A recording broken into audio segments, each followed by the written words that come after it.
في 3 تعليمات للسلامة المدرسة هنا شاركتهم معانا في أول يوم دراسة، حابة أشاركهم معاكم. أول حاجة إننا ما نستخدمش شنط المدرسة أو اللانش بوكس اللي بيكون مكتوب عليها من بره بالكبير اسم الطفل بالتطريز أو بالطباعة، ده غير الليبل اللي احنا بنحطه جوه الحاجة عشان الحاجة ما تضيعش، لكن في شنط بيبقى عليها اسم الطفل. إيه مشكلتها؟ احنا بنعلم ولادنا إن لو حد غريب كلمك ما تردش عليه.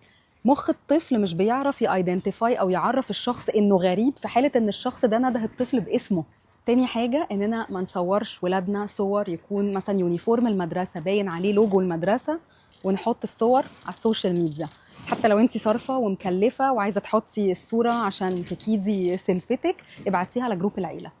وتالت حاجة اننا ما ينفعش برضو في اول يوم مدرسة نصور ولادنا صور يكونوا واقفين قدام المدرسة وباين اللوجو بتاعها او يكون باين ساين عليه اسم الشارع. من الاخر احنا عايزين ان لو اي حد شاف ابني ما يشوفش فيه اي حاجة مميزة، ما يبقاش فيه اي علامة بتميزه. في ناس بتشير على السوشيال ميديا البيك اب بوينت بتاع ولادهم، الباص بياخدهم منين او الساعة كام تحديدا، كل ده ما ينفعش.